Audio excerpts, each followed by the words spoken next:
Bon, mine de rien, vous allez avoir un peu plus de temps libre bientôt. Ça s'étiole. Ouais, il y a quand même le repêchage qui se prépare. Oui, mais là, on est quand même sur un rythme. Après ça, il y a les joueurs autonomes. Oui, je sais. Après ça, on part pour les Jeux olympiques à Paris. Fait que je pense pas qu'on va se reposer. Non, mais on est sûr. C'est pas ça que... Non. C'est pas ça que j'ai dit. J'ai dit, vous allez avoir un petit peu plus de temps libre. OK. Parce que là, on roule sur des matchs à tous les soirs là, depuis 2 mois. Ouais. Là, dès la semaine prochaine, là, vous devriez avoir un petit jeudi de libre un moment donné. Ouais, un moment donné. Pour aller au cinéparc. Ben, c'est là que je voulais... C'est ça. Avez-vous... Tu voulais aller au cinéparc? Non, mais je me disais, on fait ça des fois, tu sais, suggestions, service public, suggestions, séries télé, albums, livres. Avez-vous quelque chose de prévu ou déjà en chantier que vous allez poursuivre? Ou est-ce que... Martin, souvent, t'as toujours quelque chose. Moi, j'ai mon équipe de balle qui m'occupe de faire du sport 2 soirs par semaine. Là, j'ai eu la permission hier je peux recommencer à jouer au golf tranquillement et à prendre des élans à la balle suite à mon opération à l'épaule. Vélo. Je fais plusieurs milliers de kilomètres de vélo par été. Mais qu'est-ce qu'il y a de le fun là-dedans? Quoi, d'en faire du vélo ou jouer à la balle? C'est le voyage. À la balle, c'est de prendre une bière avec ses chums après le match. Fait que ça, il y a beaucoup d'activités. Heureusement que tu t'es pas fait opérer au coude, parce que dans le fond, c'est ça qui est... C'est ça, je n'ai plus capable de le lever. Quoique, une paille en papier, ça fait des miracles. OK, ben ça, c'est bon. Alors, pour meubler les temps libres qui s'en viennent... Il n'y aura pas de temps libre, un peu d'activité physique. Un petit peu d'activité physique. Oui. Marc-Antoine, as-tu un livre sur ta table de chevet? Non, moi, as-tu commencé? J'ai la Bible des athlètes olympiques qu'il faut que... Ah oui? Faut que je me mette... je plonge là-dedans. Toi, tu vas couvrir les Jeux olympiques. Les Jeux olympiques. Alors, il faut que tu apprennes tout ce qui c'est... Ça, c'est de la préparation, ça. Apprendre les Jeux olympiques dans leur entièreté. Ouais. C'est beaucoup. Moi, j'ai juste l'aviron et le canoë. Heureusement, parce que de toute façon, j'ai pas les capacités intellectuelles. C'est l'aviron qui nous mène. J'ai juste 2 sports Mais non, écoute, ça va être une super affectation. Je comprends. Je suis très chanceux. Qu'est-ce que, puisqu'on est là, ce que tu sais, ce que tu vas faire précisément? Dans le fond, honnêtement, j'ai la même affectation que Martin. Puis c'est quelque chose d'extraordinaire. C'est la plus belle affectation que tu peux avoir. On peut le dire comme ça, on a carte blanche. Alors, dans le fond, c'est qu'on se rencontre le soir, puis on détermine qu'est-ce qu'on va faire le lendemain. Faut pas faire la même chose. C'est la seule règle, la seule consigne, c'est bon sang, faites pas la même chose. Exactement. Puis la deuxième règle que j'ai ajoutée... Si tu arrives aux Jeux olympiques d'été, puis que tu fais la même chose que ton collègue, à la grandeur du terrain de jeu... il y a un manque de communication. Il y a un problème. Ouais, mais la deuxième règle moi, que j'ai ajoutée, c'est qu'étant donné que mon vénérable confrère et mon seigneur, il a l'expérience dans le domaine et il est bon, c'est toujours lui qui va avoir le premier choix. C'est correct, ça.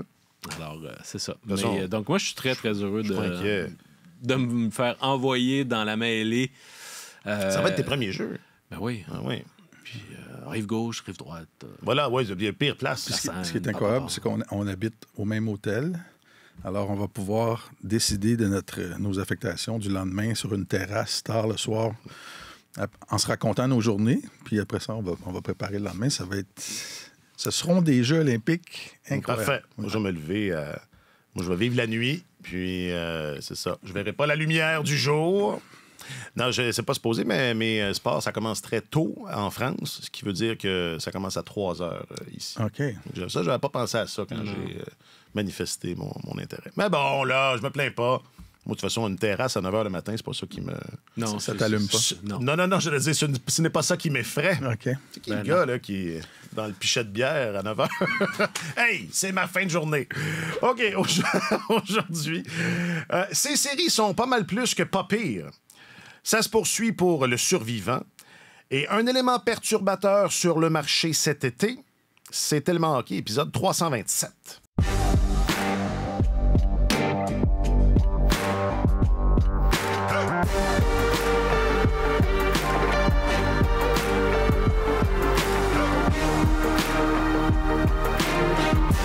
Avec vos 2 reporters globetrotters, comment on appelait ça? pas des correspondants, mais si ça existait, là, des reporters internationaux. Il me semble qu'il y avait un nom. Des correspondants? Non, c'est ça, pas des correspondants, mais des mondiales, là, des reporters mondiaux. Okay. C'était pas ça le nom. C'est vous deux, ça. Notre journaliste affecté aux affaires du hockey, Marc-Antoine Godin. Salut, Marc-Antoine. Bonjour, messieurs. Et votre chroniqueur principal au service des sports, Martin Leclerc. Salut, Martin. Salut, content de vous retrouver. Je m'appelle Alexandre Coupal. Coupe Stanley 2024. Choc des titans. Rira bien qui rira le dernier. Qui ira jusqu'au bout du sacrifice. Volonté ultime 2024.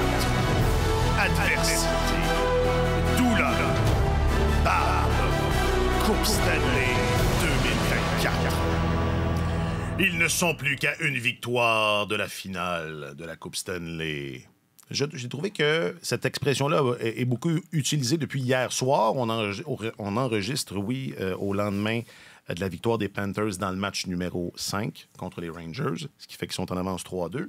Je trouve que c'est grandiloquent un peu comme approche, considérant que oui, là, je veux bien, mais en même temps, ça se serait prêté ce titre-là, je trouve, plus à une série où les Panthers sont vraiment proches. Là, je veux bien qu'il y ait juste une victoire, mais elle n'est pas acquise. Et c'est comme ça que je vous lance. Non, effectivement, sauf que j'ai quand même l'impression qu'ils forment depuis le début de la série la meilleure équipe. C'est souvent eux qui ont non seulement davantage de possession de rondelles, mais qui fabriquent les meilleures chances. Puis, on dit souvent que les meilleurs doivent être nos meilleurs.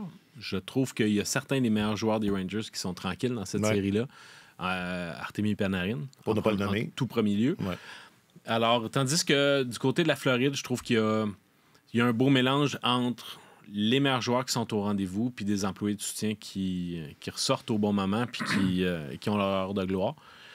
Alors, je sais pas. Oui, tout est possible. On regarde hier, ça a été quand même un match qui a été âprement disputé, très, très, très bien équilibré, certainement plus que dans les deux matchs précédents, mais malgré tout, j'ai l'impression que les Panthers ont rendez-vous avec leur destinée.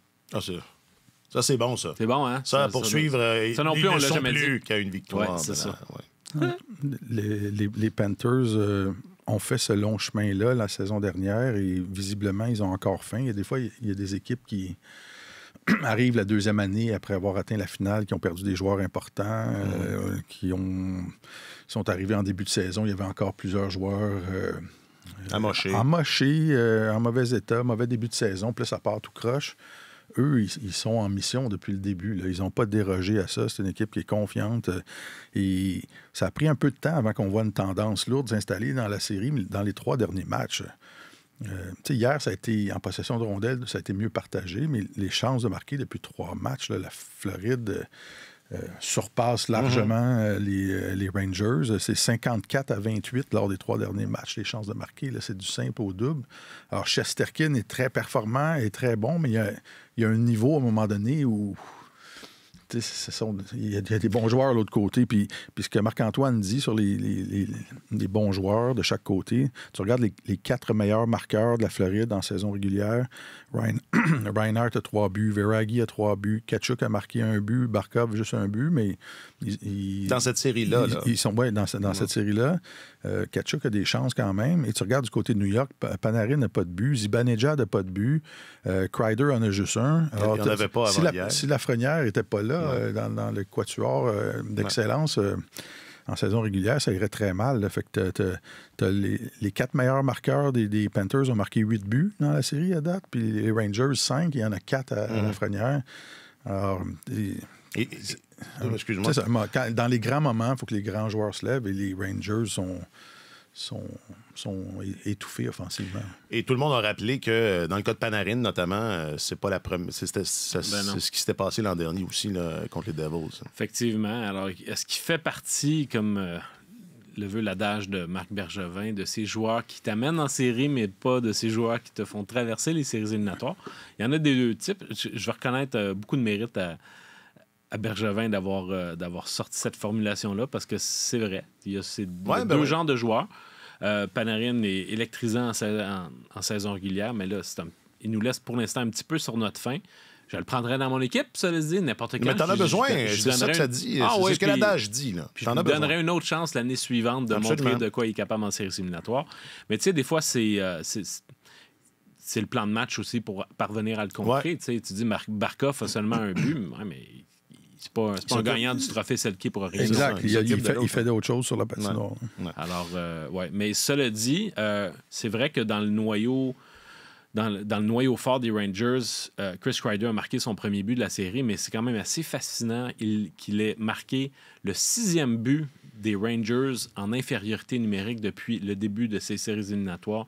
6 buts. Imaginez-vous, là, le tiers des équipes de la Ligue ont eu 6 buts ou moins en infériorité dans toute une saison de 82 matchs. Puis eux, juste à l'intérieur des séries, ont réussi à en marquer 6. Je pense qu'il n'y a pas d'équipe en plus de 15 ans qui ont réussi à faire ça. Alors, c'est un réel danger. Heureusement pour eux. Mais les Rangers ont été tenus. Ils sont à quoi? Ils sont à 7 % je pense, en avantage numérique dans cette série-là. Et c'est un élément fort de leur jeu aux Rangers. À 5 contre 5, c'est une équipe correcte, sans plus, en possession de rondelles, mais en avantage numérique. C'est une équipe qui génère beaucoup. Puis là, ils sont étouffés dans cet aspect-là aussi. Fait que ça les aide pas du tout. Vous regardez hier, par exemple, en deuxième période, ils ont bénéficié de 2 avantages numériques de suite.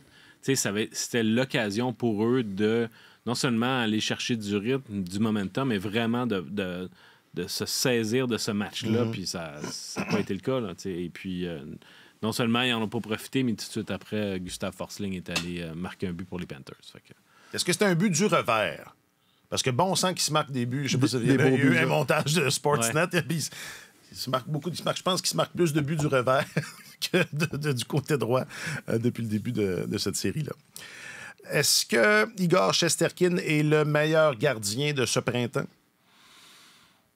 Je sais qu'Ottinger lui fait une chaude Ottinger est très bon, mais Shesterkin, tu regardes juste dans cette série-là, il y a eu 3 matchs en prolongation qui se sont terminés en prolongation. Ça fait 4 matchs de suite qui se terminent par un but. Puis, depuis le début de la série, il a fait face à 26 chances de marquer de qualité de plus que Bobrovsky. Ça veut dire qu'il a presque gardé l'équivalent de 2 matchs de plus que Bobrovsky. Il a fait face à 39 tirs de plus. Donc, c'est vraiment comme s'il avait disputé un match de plus que l'autre gardien. C'est un gros match, même. Puis, honnêtement, la série est plus serrée qu'elle ne au pointage qu'elle ne l'est en réalité sur la patinoire grâce à cause de lui.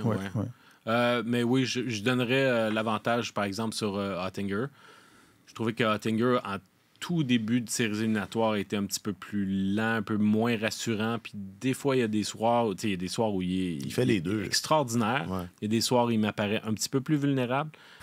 Tandis que Shesterkin, vraiment, c'est lui qui, en ce moment, qui garde les Rangers en vie. Là. Bon, ben ça, moi, c'est le modèle. C'est mon modèle. Ça se règle en 6 ou en 7 parce que quand on va se revoir, Martin et moi, mardi, Marc-Antoine, tu ne seras pas. Ben non, je ne serai pas. Pas qu'on veut pas, c'est le modèle. C'est comme ça que. Ça va être réglé. Ça va être réglé, cette série-là. Donc, pensez-vous que ça se règle plus tôt ou plus tard? C'est une très bonne question. Merci. Moi, je suis le premier à y penser. Moi, je pense que ça va se terminer dès le prochain match. Écoute, Floride. C'est en Floride. Ouais. Je pense que c'est un bon endroit pour qu'il pleuve des rats une fois de plus. Puis il y a des équipes qui n'ont pas l'instinct du tueur, mais en tout cas, les Panthers l'ont, l'instinct du tueur. C'est ce qui les démarque, je pense, parmi les autres équipes. C'est une équipe qui est extrêmement tenace, pugnace, obstinée, frondeuse. Je pense qu'ils vont avoir l'instinct du tueur. Et entre nous, ils auraient intérêt. Ils auraient intérêt à régler ça en Floride, parce que sinon, dans un match numéro 7, justement, contre un mur nommé Shesterkin, c'est pas l'idéal. Mais ils ont remporté 2 matchs à New York, les Panthers. 2 matchs au Madison Ils ont l'ascendant. C'est-à-dire New York a de la misère à la maison. Ils ont remporté le premier match, 3-0 au Madison Square Garden, puis effectivement, le 5e match. Donc, c'est 2 victoires à New York. Sur 3. C'est parce que la glace n'est pas bonne. Il faut le faire. La première fois que j'avais entendu la boutade, là, je me rappelle pas, c'est Paul Morris, je pense, qui a fait un commentaire sur la glace, puis je me disais, je l'ai entendu, je faisais d'autres choses, et je me disais, il doit parler de la glace en Floride, là, il fait chaud, puis je sais pas, non, mais c'est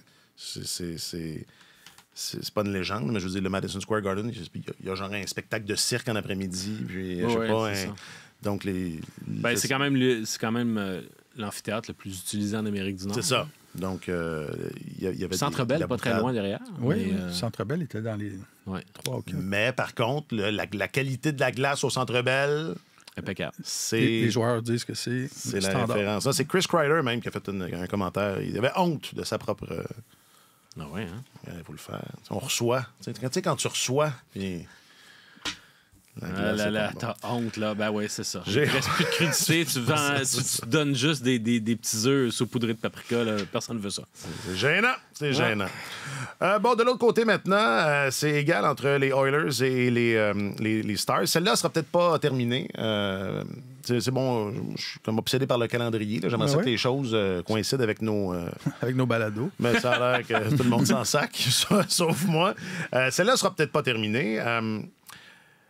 Encore là, puis je pense que c'est pire dans cette série-là que dans celle qui oppose les Rangers aux Panthers, mais il y a des moments où tu te dis, peu importe, là, des fois c'est les Oilers, des fois c'est les Stars, tu te dis, ils vont gagner ce match-là, c'est sûr. Puis là, finalement, ils ont une période, c'est le contraire, la période suivante. Il y a des changements de momentum incroyables. C'est vraiment particulier, non? Ouais. Souvent, c'est la première période qui, dans les 2 derniers matchs, la première période est allée à une équipe, puis à partir de la deuxième... C'est ça. Ça arrivait à le fait, OK, là, ça suffit, là. Et puis, on part. Alors, les Oilers ont fait le coup. Ils ont effacé un déficit de 2 buts dans le dernier match. Ils en ont marqué 5 sans riposte. Mais je pense que là où les Stars sont le plus dans le trouble, c'est à la suite de la blessure de Chris Tanev, leur défenseur, qui a bloqué un tir de Evander Kane. Deuxième période, n'est pas revenu au jeu pour la troisième. Hier, il a été aperçu, je parle de jeudi, il a été aperçu à l'aéroport avec une botte protectrice. C'est rarement des bonnes nouvelles, à moins que tu aies un plan d'aller faire du ski entre les 2 matchs. C'est rare. C'est rare. Peut-être que Vladimir Malakov s'est déjà essayé, mais sinon, à part de ça, c'est plutôt rare. Puis, Tanev est tellement un élément important de cette brigade défensive-là. C'était le chaînon manquant, puis ils sont allés le chercher, puis il s'est tellement bien intégré au groupe de défenseurs d'Alice que là, si jamais les Stars doivent composer sans lui, ne serait-ce que pour le prochain match, mais pour la suite des choses aussi, ils ont des problèmes au niveau de leur profondeur. Parce que, tu sais, souvent en anglais, quand il y a une blessure, on dit « next man up », c'est le tour au suivant. Ouais. Mais le suivant, c'est soit... Le suivant en défense à Dallas, c'est soit un gars qui a joué 3 minutes par match à peu près quand il a été employé, soit quelqu'un qui n'a pas joué depuis Mathusalem, soit une recrue qui n'a jamais joué dans la Ligue nationale, ou un gars qui attend de revenir de blessure. Je pense à Yanni Akampa, qui est un défenseur robuste, qui serait probablement le choix naturel, mais lui, il est blessé depuis plusieurs semaines. Puis il n'a pas participé à des matchs de série encore, puis il ne sera pas prêt pour le prochain match. Éventuellement, il le sera. Mais sauf qu'il y a un trou à la ligne bleue des Stars sans Tanev. Et puis, c'est tellement une compétition qui est féroce entre ces 2 équipes-là que c'est vraiment là où, je pense, les Oilers pourraient décider d'exploiter leur attaque, puis on va profiter des duos défensifs qui sont soudainement plus vulnérables du côté de Dallas. Je pensais que c'était le modèle parfait de la profondeur, les Stars, en attaque. Ben écoute, c'est pas... Quand tu vas chercher à la date limite des transactions ou un peu avant un défenseur top 4, c'est parce qu'il te manque un morceau, tu sais. Fait que c'est un exemple de profondeur à l'attaque, mais en défense... Tu sais, ils sont allés chercher un gars qui s'appelle Nils. Quand j'ai parlé du défenseur qui joue à 4-5 minutes par match, je pensais à Nils Lundqvist, un ancien choix des Rangers de messieurs Bobroff et Gorton. Choix de première ronde. Puis eux, ils en ont fait un projet en disant, nous, on va en faire un défenseur dans le sens du monde. Puis finalement, il n'est pas digne de confiance. Ils emploient à sa place un gars qui a passé l'essentiel des dernières années dans la Ligue américaine, un certain Petrovic.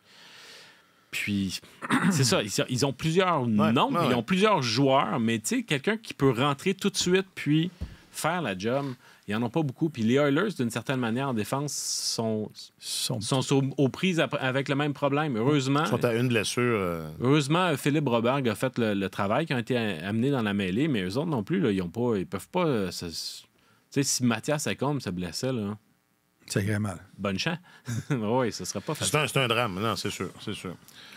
Avez-vous été surpris, justement, qu'on laisse Desharnais de côté? Je sais que... Ben, bon. 3 joueurs de côté.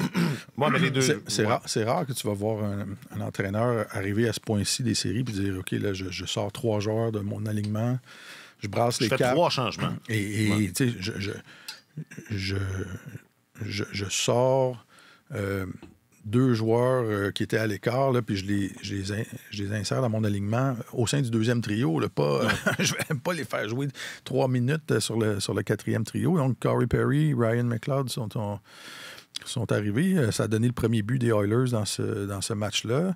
Vincent Desharnais, il a dû être surpris de sortir de l'alignement. C'est son anniversaire en plus. Ce jour-là. C'est moyen. Mais tu sais, il avait commis un revirement coûteux dans le match précédent. Peut-être qu'ils ont décelé une baisse de rendement, puis un grand gars de 6 pieds 7 dit, bon, ben, on va lui donner un repos ou quelque chose. Ou peut-être qu'il est abîmé aussi. Là. Je regardais, c'est le gars qui est dans le top 3 ou top 4 de la Ligue nationale pour le nombre de tirs bloqués depuis le début des séries.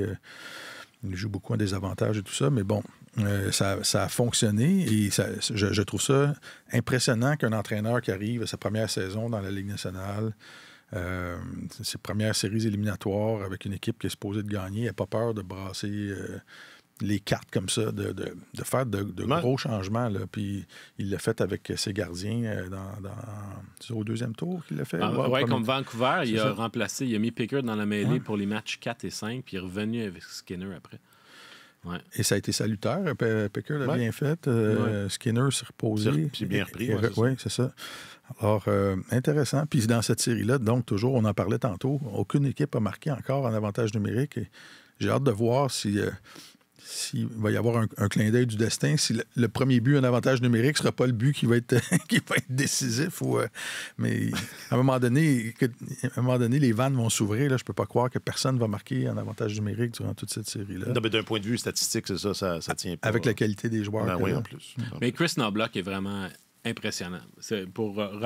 Poursuivre l'idée de Martin, là. Tu sais, le gars est arrivé dans la Ligue nationale, l'entraîneur recrue est arrivé au mois de novembre, puis il fait des choix qui sont audacieux, qui demandent non seulement une bonne lecture de la situation, mais qui demandent aussi que tu aies une communication exemplaire avec tes joueurs, puis que tes joueurs acceptent et comprennent pourquoi tu le fais, puis disent « Parfait, coach, on y va avec ça. » Alors, tu sais, Corey Perry, il l'a sorti du match, il l'a sorti des séries pour les 2 derniers matchs de la ronde précédente. Il n'avait pas marqué un seul point en 10 matchs. Puis là, il ramène quand même assez tard, 4e match de la série contre Dallas. Puis, comme l'a dit Martin, pour jouer, ben oui, il y a un impact. Puis, tu sais, normalement, là, quand tu es laissé de côté, tu reviens, c'est parce qu'on n'est pas certain de ton utilisation. Fait qu'on va quand même t'en donner. Normalement, on t'en donnera pas beaucoup, tu sais.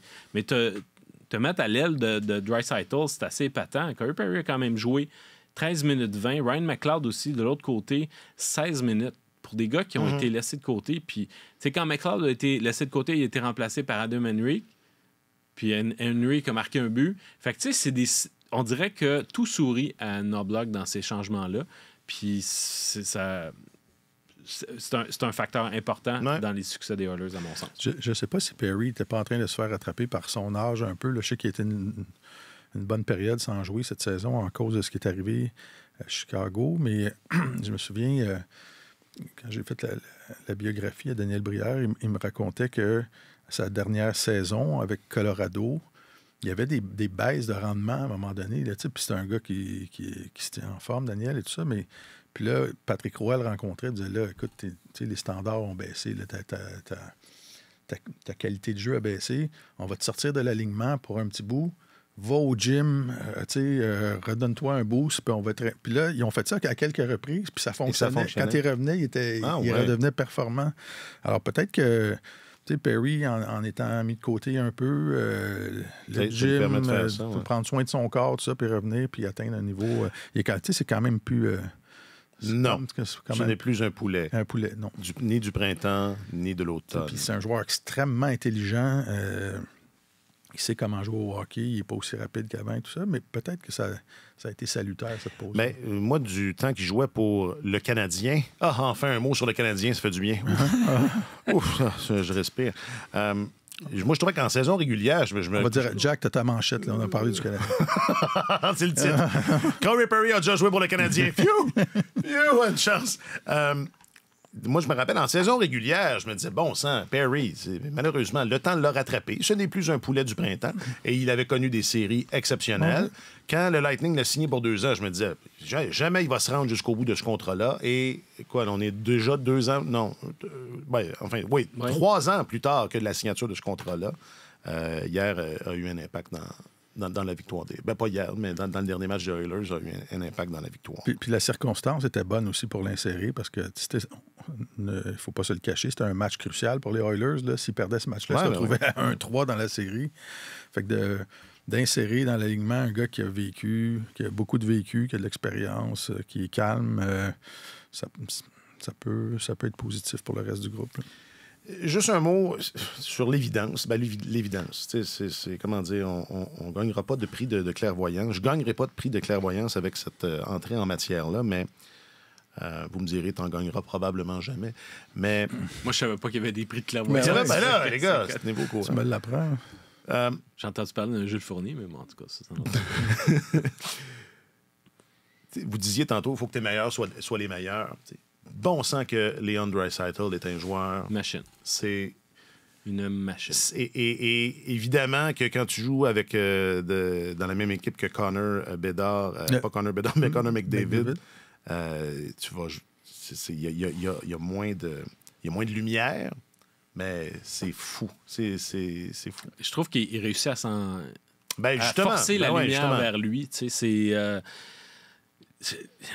j'ai souvent admis un penchant pour Nathan MacKinnon par rapport à Connor McDavid, même si je reconnais objectivement que Connor McDavid est le meilleur joueur. Mais je regarde aller Draisaitl puis je me dis, je pense que je préfère aussi Draisaitl à McDavid. Pour un peu la même raison, c'est que c'est pas seulement les habiletés, c'est la puissance dans l'exécution. La puissance dans la finesse. Ouais. Alors, il arrive là, en séries éliminatoires, c'est un bulldozer. Il rentre en zone adverse, tête première, et puis il est constamment dangereux. Le mouvement circulaire de certaines équipes, lui, il est excellent là-dedans. Il est premier dans les coins de patinoire aussi, premier devant le filet. Il est confrontant face à l'adversaire aussi. Il y a énormément de chiens. Et puis, c'est vraiment un joueur bâti pour les séries éliminatoires. Évidemment, il a des statistiques de points par match extraordinaires en séries éliminatoires, là, qui équivalent à peu près à celles de McDavid, mais tu sais, C'est des buts. Mais là, on parle de... Tu sais, là, il est là, dans la stratosphère de Mario Lemieux, là, en termes de qualité de production en séries éliminatoires. Donc... ça, c'est une manchette. J'ai bien hâte de voir combien d'argent il va être capable d'aller chercher sur son prochain contrat. Parce que l'année prochaine, c'est la dernière année de son contrat. Il a le droit de renégocier avec les Oilers à partir du 1er juillet. Est-ce qu'il va oser demander plus que Connor McDavid en disant c'est l'inflation, chers amis? Mais sur le marché, il obtiendrait plus que Connor McDavid, obtiendrait plus que Nathan MacKinnon, deviendrait le joueur le mieux payé de la Ligue. Ouais. Et puis... c'est tentant. Je me dis, à quelque part, là, le gars qui couvre les Canadiens puis qui a hâte de voir une équipe gagnante se dit, ce serait donc le fun qui décide d'aller tâter les eaux. Il se passe pas une semaine sans que tu fasses une allusion Draisaitl à Montréal. Il se passe pas une semaine. C'est la deuxième fois que je le fais. C'est la deuxième fois que je le fais parce que là, tu m'as parlé de San Jose la dernière fois qu'on s'en est. C'est vrai, le petit Berlin. La petite Cologne. C'est ça, exactement. Ça sent drôle là-bas. Ouais. Ça sent bon. Trop. Ouais, ça sent trop. Martin, veux-tu dire à quel point Draisaitl est bon? Dis-le. Écoute, il est bon. Il est très bon et il n'y a aucune raison qu'il y ait 4 millions d'écart entre lui et non. Puis McDavid, là, il n'y a aucune raison qui justifierait qu'il donne...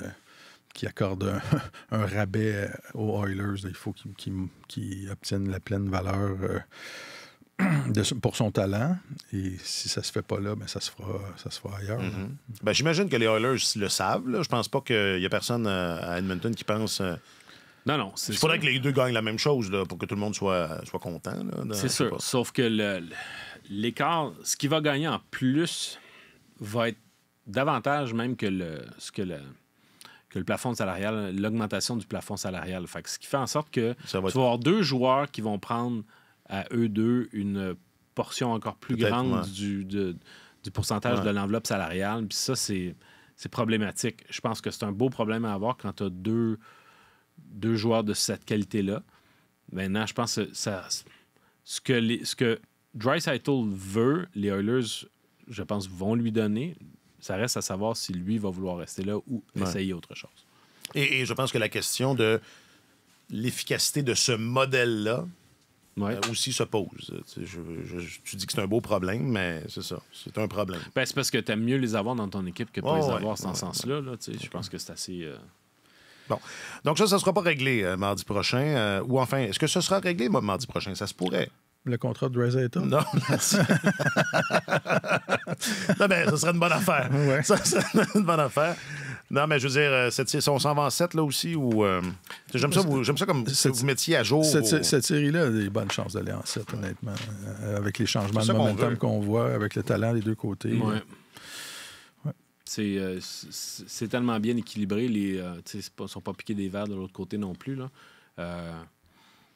J'aime tellement l'opportunisme de Wyatt Johnston qui continue à ne pas se laisser intimider par la grandeur du moment. C'est vraiment c'est vraiment comme les jeunes Canadiens de 86 là, à l'époque. Je m'en allais dire exactement la même chose. C'est comme une espèce de Claude Lemieux de luxe là, en termes de...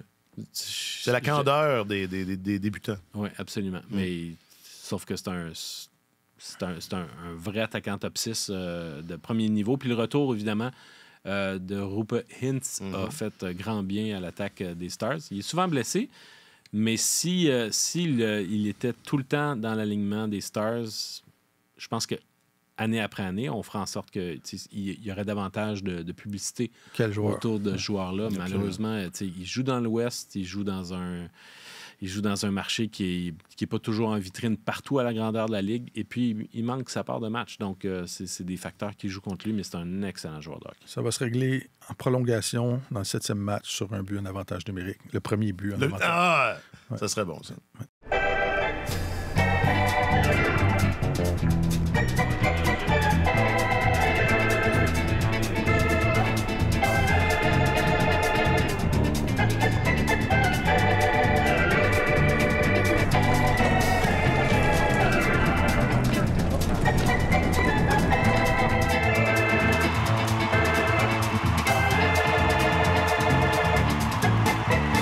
Revenons à la maison.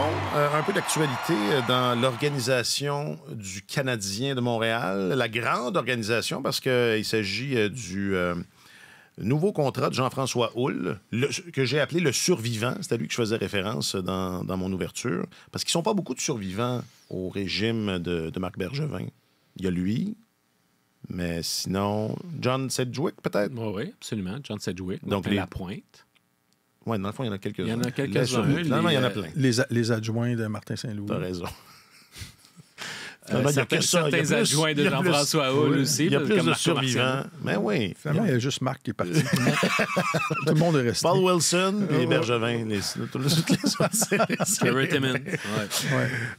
Donc, on va... c'est ça. Et là, on s'inscrit dans la continuité parce que ces survivants-là sont toujours là. Houle, son contrat avait atteint son échéance, tout comme les contrats de ses adjoints. Ouais. Et tout ce beau monde sera de retour. Marc-Antoine, sauf... Ah oui, c'est vrai, t'as raison. Kelly Buchberger, oui. entraîneur des défenseurs qui, lui, retourne dans son coin de pays, dans la région d'Edmonton. Il y a un ancien porte-couleur des Oilers, entre autres. Alors, pour diriger une équipe junior A... c'est vrai, oui, c'est ça. Ouais. Donc, c'est vraiment pour des raisons familiales. Ouais. C'est pas pour sa carrière. Enfin. J'espère que c'est pas pour sa carrière. C'est même pas un pas de côté. Mais je suis pas surpris. Là, ça se discutait avant même Même l'été dernier, il y en était un peu question. Alors là, Ben, le Rocket va chercher un Commençons avec ça, nouvel c'est entraîneur intéressant. de défenseurs. Parce que c'est névralgique, je dirais, comme position. L'entraîneur des défenseurs de ton club école, considérant la situation du Canadien. Ben, écoute, dans la mesure où Reinbacher, Hudson et Mailloux cognent tous les trois à la porte du Canadien, mais ne joueront pas, n'auront pas des postes réguliers tous les trois dès cette saison à Montréal, là. On va se le dire. Je sais pas. Ces gars-là vont... Ben, il faudrait qu'il y ait un sérieux ménage qui soit fait là, devant eux. Ouais. Il va peut-être y avoir un système d'alternance, mais à mon sens, ils ne seront pas les trois, ou à moins d'une hécatombe, là, d'une avalanche de blessures, ils ne seront pas les trois en même temps à Montréal. C'est ça mon point. Alors, ces gars-là auront besoin d'être bien supervisés. Il y a le Suédois Adam Engström également qui va arriver. Donc, tu as quand même des éléments très importants, très prometteurs en défense qui arrivent et qui ont besoin d'être développés. Puis je pense que même si ça a pris presque 6 semaines pour que le contrat de Jean-François Houle soit officialisé, il y avait quelque chose déjà qui flottait dans l'air, qui suggérait que le Canadien était confortable à revenir avec lui. C'est qu'à chaque fois qu'il était question de joueurs rappelés, Martin Saint-Louis disait tout le temps « J'aime la façon dont ils sont préparés. Ils arrivent, puis ils sont prêts. Ils arrivent, ils comprennent ce qu'on essaie de faire, puis ils n'apprennent pas un nouveau langage. » Alors, au-delà de la fiche de victoire-défaite, puis c'est sûr qu'il y a des progrès à faire de ce niveau-là, mais c'est pas seulement, ça ne relève pas seulement de Jean-François Houle, à mon sens, mais au niveau de la préparation des jeunes joueurs puis de leur développement pour les rendre meilleurs, à ce niveau-là, je pense qu'il avait l'assentiment du Canadien. Puis on regarde, par exemple, la progression de Logan Mailloux entre le début de la saison puis la fin. Sa courbe de progression, si on peut répéter ça chez la majorité des meilleurs espoirs de l'équipe, tout le monde va être bien content. Oui, ça va être bon, oui. Ouais. Moi, c'est juste dans la forme, là, puis je le mentionne. Juste d'un point de vue humain, la direction du Canadien connaît Jean-François Houle, sait ce qu'il a fait. Martin Saint-Louis sait ce que Jean-François fait. Je trouve ça juste plate que le gars ait à attendre la fin de son contrat pour qu'on annonce un prolongement. Ça aurait pu être fait avant la fin de la saison, ou ça aurait pu être fait immédiatement quand la saison s'est terminée. Puis là, j'ai compris qu'on voulait régler les cas des adjoints en même temps et tout ça, mais quand même, c'est un métier où il y a beaucoup d'insécurité, le métier d'entraîneur. Puis quand ils font un bon travail et que tu sais qu'ils font un bon travail et que tu veux les garder, pourquoi tu ne règles pas ça d'avance? Et je mentionne ça juste d'un point de vue humain. Pour ceux qui sont de l'autre côté, qui terminent leur saison puis qui se retrouvent en disant « Bon, mais là, il faut négocier. Quand est-ce que ça va aboutir et tout ça? » Alors, je vais juste le mentionner comme ça, mais Jean-François Houle, on en a déjà parlé ici au balado. C'est un entraîneur de carrière. C'est un gars qui a fait des sacrifices pour faire avancer sa carrière dans les rangs professionnels, qui a eu des succès impressionnants au niveau junior majeur, pas avec des équipes dominantes. Un gars apprécié de ses joueurs, qui est très humain, qui communique avec ses joueurs, qui peut prendre un gars par le cou. Puis, il y a des entraîneurs qui sont très distants là, dans le monde du hockey. Puis, fait que c'est une bonne personne fondamentalement. Alors, je suis content qu'il reste. Puis, il a fait un bon travail. C'est vrai que quand les joueurs arrivent, ils n'ont pas l'air des chevreuils sur l'autoroute. Là, quand ils arrivent sur la patinoire du Centre Bell, ils sont tout de suite fonctionnels. Alors, c'est une bonne nouvelle pour l'organisation. Et c'est revenu souvent dans ses commentaires, de sa disponibilité, l'importance qui est accordée à ça, qu'il y a une adéquation entre ce qui se fait à Montréal et ce qu'on fait à Laval, que tout le monde soit sur la même longueur d'onde et qu'il y ait une continuité entre les deux. La stabilité est un facteur de succès dans le sport. Et c'est intéressant parce que d'un point de vue plus philosophique, j'imagine que c'est un souhait d'avoir un encadrement, ou enfin, c'est une approche que d'avoir un encadrement comme ça avec ton club école. Mais qu'est-ce que ça dit sur l'avenir de Jean-François Houle comme entraîneur? Est-ce que c'est quelqu'un qui aspire à être entraîneur dans la Ligue nationale un jour? C'est sûr. Oui. Puis est-ce que, et si oui, est-ce que cette situation-là va l'aider à accomplir? Est-ce que vous avez l'impression que Jean-François Houle est dans l'antichambre du poste d'entraîneur-chef du Canadien? Je ne pense pas. En fait, c'est que Parce que généralement... on voit souvent, on pense souvent au poste d'entraîneur-chef du Rocket en se disant le Canadien développe un candidat pour pouvoir... Mais ça a entraîner. déjà été le cas. Mais ça fait longtemps que ça ne l'est plus. Ça fait longtemps que ça ne l'est plus parce que tu remontes même... Guy Boucher, il n'a jamais coaché le Canadien. Sylvain Lefebvre non plus. Mais tu regardes... je pense que dans ce cas-ci, la priorité n'est pas nécessairement de dire regardons qui pourrait être un jour entraîneur-chef du Canadien. C'est regardons qui nous aide le plus aujourd'hui dans ce qu'on cherche à faire. Ouais, non, pour développer nos jeunes. Alors, ça dit deux choses. Ça dit qu'on évalue Jean-François Houle pour ses qualités de développeur et on s'attend à ce que Martin Saint-Louis soit là longtemps. Fait que penser à la relève, penser à qui pourrait lui succéder, c'est pas nécessaire. Puis de toute façon, des candidats qui pourraient un jour succéder à Martin Saint-Louis, il y en a quelques-uns ailleurs dans la Ligue nationale. Tu n'as pas besoin d'être toujours le seul manufacturier de coachs francophones qui arrivent et qui ont leur premier emploi dans la Ligue nationale derrière le banc du Canadien. Ça a trop longtemps été le cas avec Terrien, avec Vigneault, avec Julien. Au point où est-ce qu'ils sont revenus? Mais ils sont revenus. Dans 2 des 3 cas, ils sont revenus, mais sauf qu'ils étaient tous les 3 des coachs recrues. Ouais. Puis Saint-Louis, aussi un coach recrue. Mais là, tu as heureusement, en ce moment, tu as des gars qui sont à travers aux 4 coins de la ligne qui pourraient remplir cette mission-là un jour, si le besoin est, qui ont de l'expérience derrière un banc de la Ligue nationale. Fait que Houle, je pense que il m'apparaît encore relativement loin. Je ne sais pas quelle est l'étendue de son réseau, parce que c'est beaucoup qui tu connais dans ce milieu-là. Mais c'est sûr que des équipes qui vont être un jour appelées à développer, puis qui vont se dire, nous, notre priorité, elle est là. Peut-être qu'ils vont se tourner vers un entraîneur comme lui si les résultats sont probants. Alors, mais là, la feuille de route, je pense que ce n'est pas encore suffisamment étayée du côté de Laval pour que les autres équipes puissent dire, regardez la feuille de route de Jean-François Houle, quel miracle il a accompli. Il y a aussi, il travaille avec ce qu'il a, mais là, il y a une bonne pépinière, mais ça n'a pas toujours été le cas. Ouais. Il y a 2 aspects à ça. Il ne faut pas que le Canadien se place dans une position où il est dépendant juste du marché, de l'extérieur, des entraîneurs qui pourraient être possiblement libres quand un poste se libère à Montréal. Tous les entraîneurs n'ont pas la même route. Il y en a qui prennent plus de temps, qui ont besoin de plus de temps avant d'arriver dans la Ligue nationale ou que les circonstances font que c'est plus long. Mais il va peut-être arriver à un moment donné chez le Canadien où Martin Saint-Louis va... Soit que son temps va... Son temps va venir à échéance, ouais. Ou qu'il va vouloir retourner aux États-Unis ou aller ailleurs ou vivre d'autres choses. Mais il va peut-être arriver une circonstance à un moment donné où la moitié des gars du Canadien vont avoir été développés à Laval par Jean-François Houle ou un pourcentage important, puis que les gars vont avoir eu un bon contact avec et qu'ils vont... Au cours des dernières saisons, le Canadien... Probablement l'équipe qui a rappelé le plus de joueurs en raison du nombre de blessures et tout ça. Là, c'était pas facile d'avoir une équipe qui continuait quand même à performer et à se battre pour une place en série. En tout cas, mais peut-être que les circonstances vont faire que ça va être un candidat qui naturellement va s'imposer parce que les joueurs le connaissent, parce qu'on va vouloir parce qu'il va connaître la façon dont le Canadien jouait auparavant, puis il va connaître beaucoup à fond le personnel de l'organisation. On verra. Mais c'est un bon homme de hockey. Ouais. Il y a vraiment beaucoup de métiers. Puis tous les entraîneurs sont recrues à un moment donné.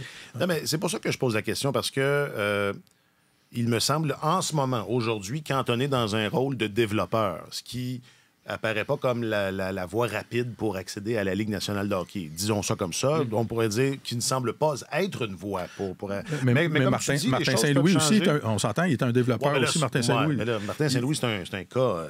Oui, mais c'est ce qu'il fait depuis qu'il est arrivé. Là. Il fait juste prendre les jeunes par la main puis les développer. Et on l'a pas vu en situation de coaching pour gagner la vie à la mort encore. Là. Non, mais ce que je veux dire, c'est que Martin Saint-Louis, ça ne peut pas être un exemple de rien. Là. Je veux dire, c'est une situation complètement... C'est une anomalie. Merci. C'est une anomalie. D'ailleurs, tu lui diras quand tu le verras. Tu es une anomalie. C'est anormal, ça va lui faire plaisir. Mais comme tu dis, Martin, c'est ça. C'est pas parce qu'aujourd'hui, on regarde la situation de Jean-François et on se dit, j'ai pas l'impression que ça va lui permettre de devenir entraîneur du Canadien. Dans 4-5 ans, on le sait pas. Après Twitter, Facebook, Instagram, Snapchat. C'est vraiment ça. OnlyFans. Le tweet, le book, le gram. Question du public.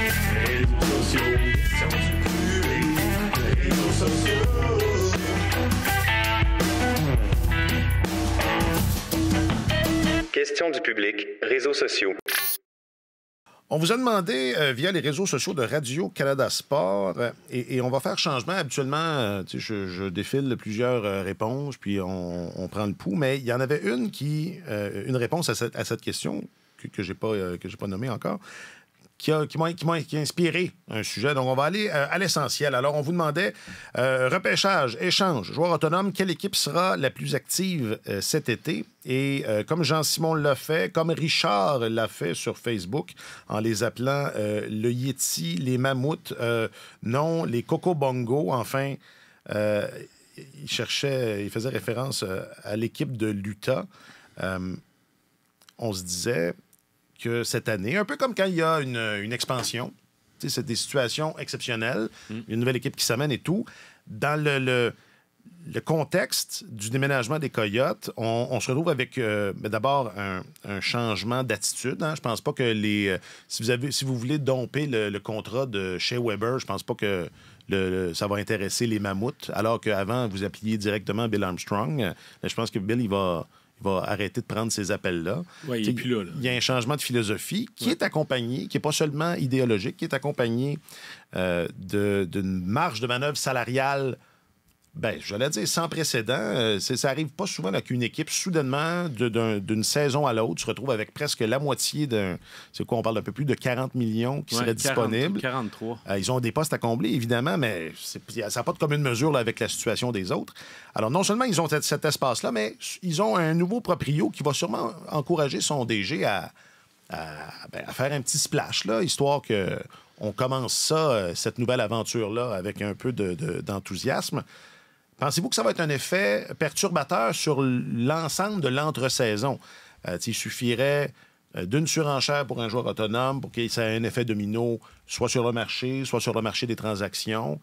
Déjà, ils ont dit, puis on n'avait pas insisté là-dessus, mais déjà, Armstrong avait dit que oui, ils allaient être agressifs, puis on le serait à moins. Là. Moi, si j'achetais, et peut-être un jour, ça va m'arriver, parce que c'est pas mal à mon âge, la seule façon que j'ai de remporter la Coupe Stanley un jour.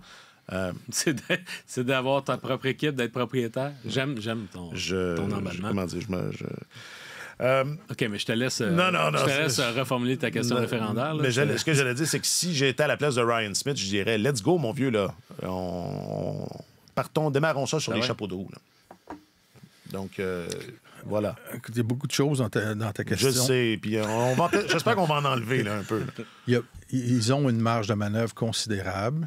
Un nouveau propriétaire, on ne sait pas, ça c'est le facteur X, on ne sait pas ce que le propriétaire va faire, mais à date, tout ce qui s'est passé en Arizona était le fruit d'une stratégie très bien orchestrée de dire là, on reconstruit à partir de zéro ou presque, là, puis on va développer nos jeunes et tout ça.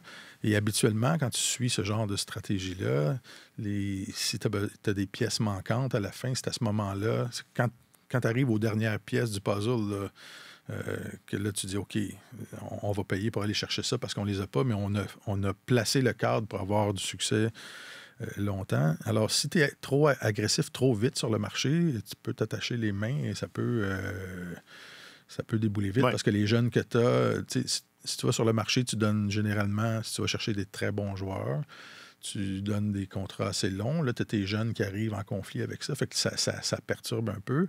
Fait que ça, c'est un aspect de l'affaire. Et l'autre aspect de l'affaire, c'est qu'ils ont beau avoir beaucoup d'argent, les gens de l'Utah, les joueurs de la Ligue nationale, ils vont pas se battre pour aller jouer en Utah. Je pense pas que c'est un endroit où les gens rêvent de vivre particulièrement. Puis on a vu le petit mouvement de panique quand ça a été annoncé qu'il y avait un déménagement. Il y a beaucoup de gars qui regardaient leur clause contractuelle. Là, c'était pas dans ma... C'était pas sur ma liste. C'était pas dans le contrat. Fait que j'ai hâte de voir cet effet-là. Mais je pense qu'ils peuvent aller chercher, en étant intelligents, aller chercher des joueurs qui vont être des bons compléments pour le groupe de jeunes qu'ils ont, puis continuer à développer. Ils ont repêché. Ils ont eu des choix de qualité aussi dans les dernières années. Il y a des gars qui ne sont pas encore arrivés. De placer la table pour permettre d'ajouter ces jeunes-là, puis d'être... ils ont montré des belles choses, les Coyotes. Là. Ils sont pas loin de on pensait, de tourner le coin. À Noël, on pensait que ça y allait. Alors, c'est ça. J'ai juste hâte de voir la qualité de la destination, est-ce que ça va être un frein, le nouveau propriétaire, puis est-ce qu'on va jeter le plan par la fenêtre? Ils ont souffert, eux autres, là, le directeur général puis l'entraîneur qui sont là, André Tourigny, ils ont souffert au cours des dernières années. Travailler avec du tape puis de la broche. J'imagine qu'ils veulent s'en tenir au plan. Là. Mais ton hypothèse est intéressante par rapport à l'impact que leur comportement pourrait avoir sur les autres équipes. Parce que même si ça ne bousculera pas aux portes pour aller jouer en Utah, les agents pourraient très bien utiliser cette équipe-là pour faire monter les enchères sur certains dossiers. Il y a une panoplie de bons attaquants qui vont être disponibles sur le marché des joueurs autonomes cet été.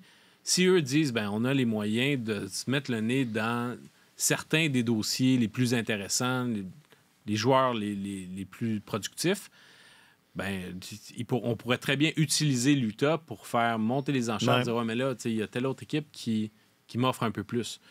Et ce à quoi l'équipe va répondre, mais c'est en Utah. As-tu vraiment envie mais d'y l'autre aller? équipe n'a pas besoin de savoir où. Non, je sais. Où est l'équipe concurrente, c'est bon tu comprends? point, bon point. C'est ça. Cela dit, le nouveau propriétaire, moi, dans la foulée de ce qui s'est vu à Vegas, puis on l'a vu par la suite à Seattle, parce que je pense que ça a été le comportement du Kraken a été un peu inspiré de celui de Vegas. C'est quand tu arrives, arrange-toi pour faire un splash rapidement. Ben oui. Parce qu'il faut, ça aide tellement à s'implanter rapidement. Puis traverser 10 ans de misère, là, c'est pas le meilleur argument de vente. Alors, il n'y a aucun doute à cet effet-là. HEC. Oui, c'est ça. C'est bon. Mais écoute, je sais pas, mais j'ai pas non plus été président des Nordiques du Québec, des Nordiques de Québec, qui vendaient du rêve eux aussi et l'avenir un jour. Alors, tout ça pour dire que ils sont bien positionnés, oui, mais ils ont quand même, le seul défenseur qu'ils ont sous contrat en ce moment, c'est Shea Weber. Alors, Shea Weber. Alors, ils vont pouvoir, ils vont avoir... membre fondateur de l'équipe de l'Utah. C'est sûr que Sean Durzi va être bien payé. Ouais. J.J. Moser, le Suisse, va être bien payé également. Mais il va falloir que tu investisses à ce niveau-là. Et ils ont tellement une quantité énorme de choix repêchage. Beaucoup de choix de deuxième. C'est pas nécessairement au niveau des choix de première ronde.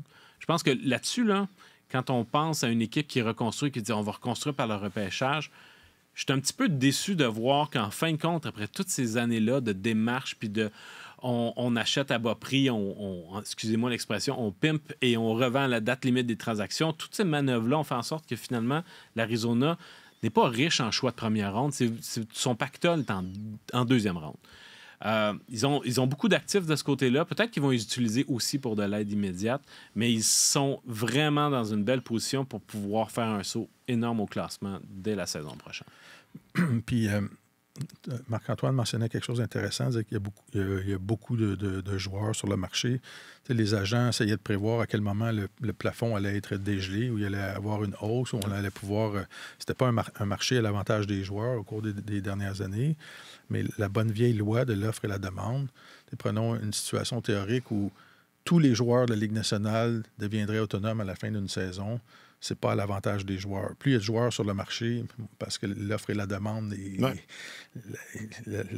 le jeu est en faveur des propriétaires à ce moment-là. Alors, plus il y a de joueurs sur le marché, généralement, tu as vraiment la crème qui va aller chercher les bons contrats, parce que peu importe l'état du marché, ce serait positif pour eux. Mais après ça devient plus difficile pour les autres. Fait que j'ai très, très hâte de voir le marché cette année, parce que depuis l'implantation du plafond salarial, on n'avait pas connu une période comme ça où le plafond était resté immobile pendant autant d'années que ça. Et là, forcément, la hausse, c'est une bonne hausse. De mémoire, il n'y en a pas eu des hausses de cette ampleur-là. Non, depuis très longtemps. Et là, je vous vois, là, vous êtes sur Cap Friendly, là, mes espèces d'amateurs de chiffres, non? Oui, mais vas-y. Mais il est projeté à 92 millions. C'est sûr que ça vaut ce que ça vaut. Là, dans 2 ans? Après cette année, sur Cap Friendly. Ben là, parce qu'il décide. Là, il va être à 87,7. Oui, je sais, mais c'est pas du tout, là, comment dire... C'est rien d'officiel, mais je veux dire, c'est quand même des gens qui connaissent ça. Là, j'ai l'impression que... Ce que je veux dire, c'est qu'on peut s'attendre à une autre hausse importante Ouais. après cette saison. Là. Ben, Donc, il ça y a aussi, ça va. il y a un certain... Le retour du balancier. Oui, Non. on veut rattraper un certain retard. Mais ça, c'est des projections à long terme qui sont, qui Ça vont vaut être ce que ça revues vaut, là. Absolument. deux fois plutôt qu'une. Mais je pense que ça suggère qu'il risque d'y avoir une autre hausse. Oui, ça ne sera pas qui seulement sera pas cette année. négligeable. Ouais. Le sport professionnel est comme l'univers, mon vieux. C'est perpétuellement en expansion. C'est vraiment fascinant de voir ça. Ouais. C'est le seul domaine de l'économie où jamais, C'est ça. ça recule jamais, les revenus augmentent tout le temps, fois, les salaires. C'est vraiment particulier. Mais j'ai hâte de voir aussi, tu parlais des joueurs, du bassin de joueurs autonomes. Tu sais, c'est un autre nom que j'ai mentionné souvent, celui de Martin Necas. Oui. Il y a des rumeurs d'échange qu'il envoie aux quatre coins de la Ligue. Il y a bien des équipes qui pourraient très bien se dire, hey, tu sais, si les Hurricanes se montrent trop gourmands, là, des Martin Necas sur le marché des joueurs autonomes, il y en a quelques-uns. Alors, tu sais, pourquoi je vous céderais trop d'atouts pour un gars qui arrive, qui a besoin d'un nouveau contrat, qui va être très demandant dans ses exigences, quand, dans le fond, je peux peut-être m'en trouver un sur le marché des joueurs autonomes. Ben, ça t'en trouver un qui va être beaucoup plus vieux puis que tu vas payer beaucoup plus cher aussi. Là. Ben, encore là, il y a une question d'offre et de demande, puis il y a plusieurs joueurs autonomes qui ont 27-28 ans. On n'est pas dans une talle là, de vieux routiers. C'est pas tous, ce ne sont pas tous Steven Stamkos. C'est ça. C'est pas un marché de vieux canassons. Ouais. Vous iriez pas jouer en Utah? Non, pourquoi vous dites ça, que c'est pas attrayant? Il n'y a pas beaucoup de journaux francophones, de médias francophones. En Utah? Non, mais vous avez tous les deux eu cette réaction-là. Moi, je sais pas. Il me semble que j'ai une nouvelle équipe et quelque chose d'excitant, non? Ça peut pas être attrayant. C'est pas un coin des États-Unis que je connais. J'ai pas d'opinion là-dessus. À part que, il semble-t-il qu'il y a des montagnes magnifiques pour aller skier. Là, bon, ça, c'est positif. Mais t'as pas le droit de skier quand tu joues au hockey. Ah, c'est vrai. Ouais. C'est qui nous a appris ça, donc? Vladimir Malov. Vladimir Malov. Tout est dans tout.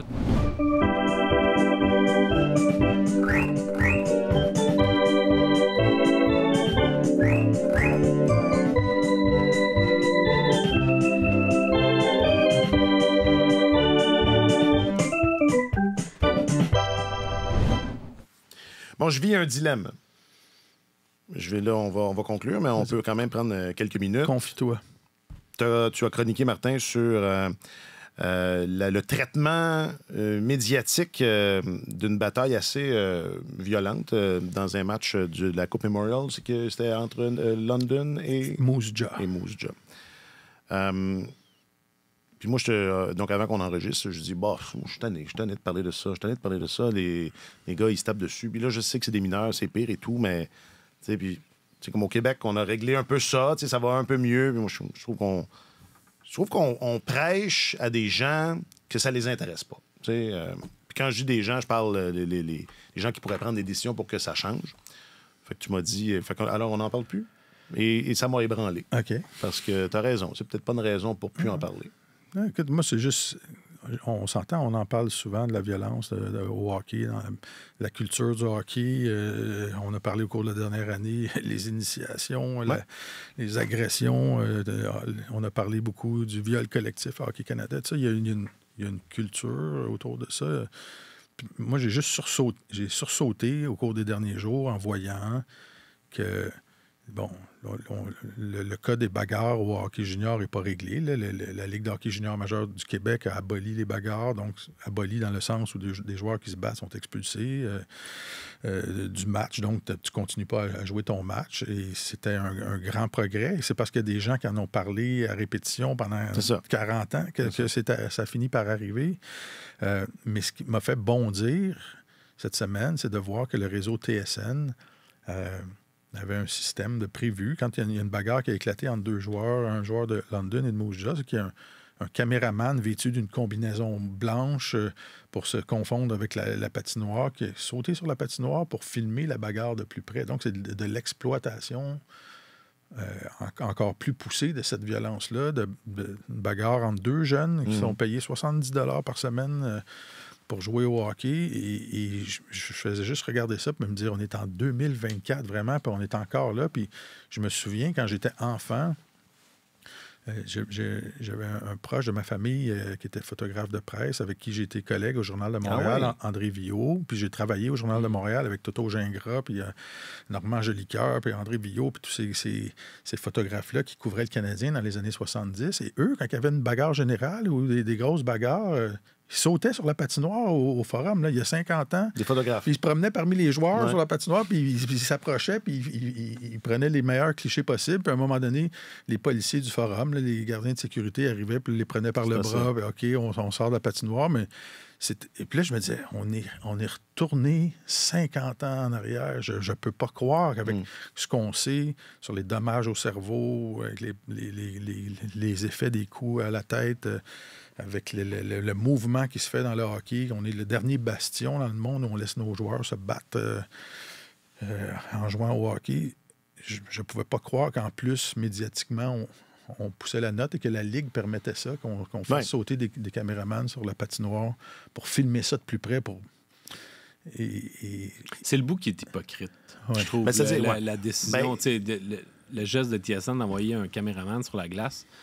Mais le caméraman n'est pas là juste pour ça. Là. Il est là pour tout ce qu'on peut faire comme dans ces pas dans ces circonstances-là, mais il est là à la fin du match aussi. Il n'est pas dépêché. Il n'accompagnera pas un gars en échappé durant non, c'est ça. Et quand le jeu est arrêté, c'est ça, parce que le jeu est arrêté quand il y a une bataille. Mais j'ajouterais à ça l'enthousiasme dans la description aussi. Je ne veux pas lancer la pierre à des confrères, mais puis ça, au Québec, des fois, tu écoutes des reportages, puis il y a moins d'enthousiasme. Ça s'est allé jusque-là. Il n'y a personne qui s'excite. Pierre-Roux ne s'excite pas là, quand il y a une bataille dans la Ligue nationale. Mais excuse-moi, Marc-Antoine, je dois juste faire la parenthèse. Honnêtement, j'allais aller au même endroit que toi, de toute façon. Mais non. C'est bon. Mais c'est ça. Ça illustre un peu... Ça illustre certainement les deux approches. Puis... Je trouve que ça illustre qu'il y a deux solitudes dans ce pays-là, là, qu'on est à des endroits différents. Politiquement, on le sait, puis culturellement, mais d'un point de vue sportif, il y a vraiment un décalage important. Et honnêtement, ça me fait de la peine de voir qu'en 2024, on n'est pas plus progressiste que ça. On est la plus grande nation de hockey au monde. Avec les Américains, ils nous ont rattrapés. Là. Et les Américains dans la NCAA, ça se bat pas. Je pense que ça les empêche pas en ce moment de développer le meilleur concentré de joueurs de hockey sur la planète. On verra ça à la Coupe des 4 Nations. Voir si... S'ils sont désavantagés. Mais cela dit, par exemple, messieurs, tu sens moins d'enthousiasme dans le ton des descripteurs. D'accord. Puis je pense qu'il y a aussi un message qui est volontairement lancé de ne pas embarquer là-dedans. Mm-hmm. Mais ça n'empêche pas que quand il y a une bataille au Centre Bell, tout le monde se lève, tout le monde retient son souffle. Puis ça va chercher une fibre qui n'échappe pas. Même même moi qui est contre les bagarres. L'idée des bagarres au hockey, puis surtout des dommages que ça fait, à plus forte raison des joueurs dans junior. Exact. Ouais. Moi, je fais une différence entre les rangs professionnels et les rangs juniors. Il y a l'âge, d'abord. Il y a le statut aussi. Là. Non, mais c'est le développement du cerveau. Il y a des facteurs physiologiques qui rentrent en ligne de compte. Mais sauf que même moi, j'ai beau avoir un certain point de vue rationnel par rapport à ça, Quand ça arrive, je suis happé par le moment. Alors, je pense que c'est beaucoup ça. C'est beaucoup là-dessus qu'on table, on va se nourrir de ça. Et clairement, c'est là-dessus qu'a tablé TSN en filmant, en zoomant sur ce combat-là. Ouais. Grosse qualité de réalisation. Le point de vue technique. C'est une leçon. Le point de vue technique, c'était parfait. OK. Fait que Marc-Antoine, c'est toi qui criais après moi de me tasser la dernière fois au Centre Bell. Moi, ça m'est arrivé, ça. Au Centre Bell. Il y a longtemps, là, mais au Centre Bell, je reviens... Si t'étais en avant de moi au Centre Bell, t'as dû tomber haut. Je suis toujours haut quand j'y vais en civil, mais il y a plusieurs années, je suis même pas sûr que je travaillais avec vous autres. Genre, je me rappelle, je revenais des concessions, puis... Fait que j'étais encore debout, mais genre, tu te fais crier après par des gens au point où je m'étais mis en petite boule, là, puis je savais pas où me mettre. Là, mais il y avait j'étais dans le chemin, là, puis je bloquais quelque chose d'important. Il y avait une bataille. Puis, on était loin, en plus. Là, on était dans les hauteurs. Là. Mais sinon, c'était pas toi. Non. Je me souviens.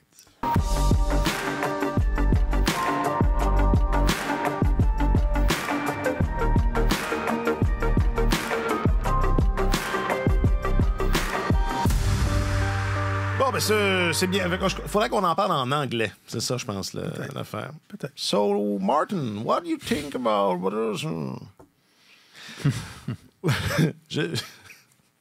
OK, c'est l'heure, je pense. C'est l'heure.